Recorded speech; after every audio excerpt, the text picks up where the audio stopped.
Alright lads, welcome back to another fan recap on this channel. Today we do have Rangers versus St Johnstone, and hoping to continue our good form from throughout the week and last week, beating Dundee 4-0 and then not beating Villarreal but drawing 2-2 with them away to Villarreal in the first game of the Europa League group stage, which definitely felt like a victory, to be honest.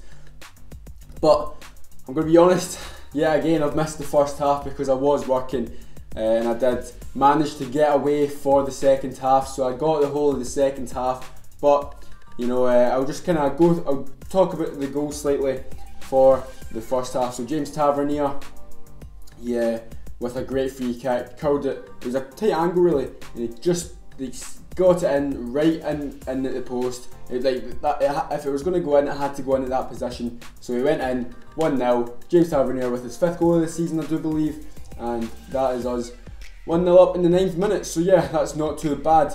And then Morelos, like 20 minutes in, got played it into the box. He faked for the cut back onto his left foot, and then hit it with his left foot, and it went by the keeper. And obviously the news before the game should have gave Rangers a boost. Celtic getting beat by Kilmarnock. I did manage to get about 10-15 minutes of that game while I was on my break at work, and it was during Kilmarnock's equaliser. It was a good goal, and I just want to say Yusuf Malumbu is an absolute nutcase. Anyway, back into the Rangers game. We played in the. I can only talk about the second half because that's all I watched. But into the second half, we played well. Arfield was playing well. Candace, Morelos, Kent was playing well again. Yeah, their link-up play all up there, like all the wee flicks and that, they were all working. They knew where each other were. They just had that instinct, you know, the instinct of a great team, like the Suarez, Neymar, and Messi for last season, 2 seasons ago. It was just like they knew where each other were, and they knew what type of ball, what type of runs they would make. It was just brilliant to watch. And I don't know if it was like that in the first half, but it must have been something like that. But yeah, into the second half, and we made it 3-0 straight away as the ball got played down the wing. Might have been Candace who cut it across to Kent. Kent hit the first time, came off the bar, came back to Arfield, took a touch onto his right and hit it under the keeper, and there it was 3-0. Arfield's 2nd goal in 2 games for Rangers, and that's only his 2nd goal for Rangers. After his first one, the second one didn't come long afterwards, didn't have long to wait. So yeah, 3-0, and then we played. We were playing well. Ross McCrory, good to see him getting played. He was playing well, just above the defence, just sweeping up, not letting anything get to the defence.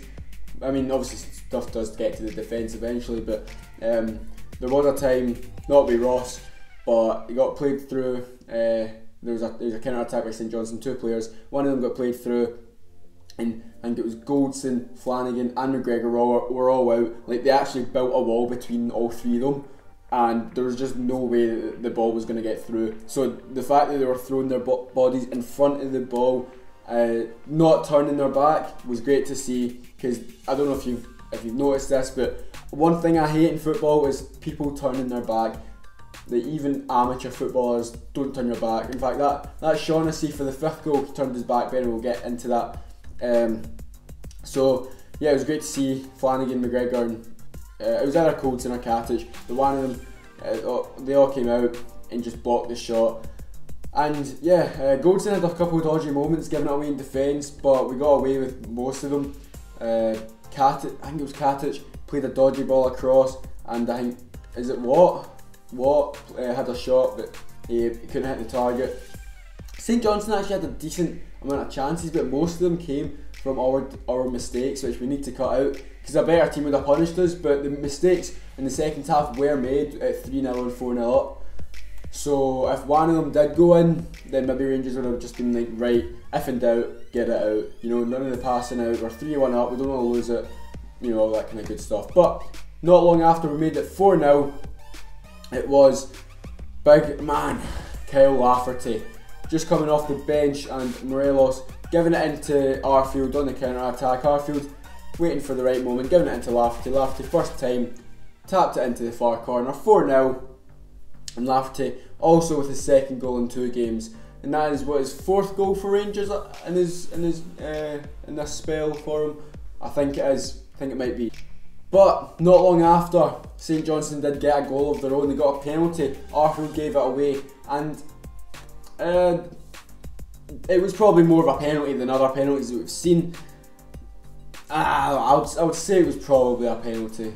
I mean, we can't blame the ref for everything. We've got to admit when a decision goes against us that whether it is the right decision, right? So Arfield tripped the man up coming from just outside the box coming in, and then the player who had the penalty just smashed it right down the middle. McGregor, I mean, if he stood still, he would have saved it. But you can say that for all penalties going down the middle. Majority of them don't stay down the middle.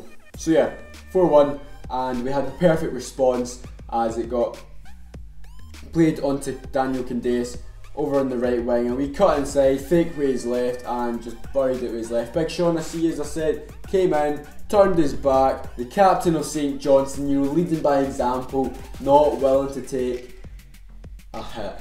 You know, that says it all for St Johnstone. Genuinely, that does say it all for St Johnstone. If there's any St Johnstone fans watching this, but I'm sorry, there can't even be much excitement in your football life if you're a St Johnstone fan with Shaughnessy as your captain. So yeah, 5-1, great result, and I've not checked the league table, but I do believe we're ahead of Celtic now, 1 point ahead of them.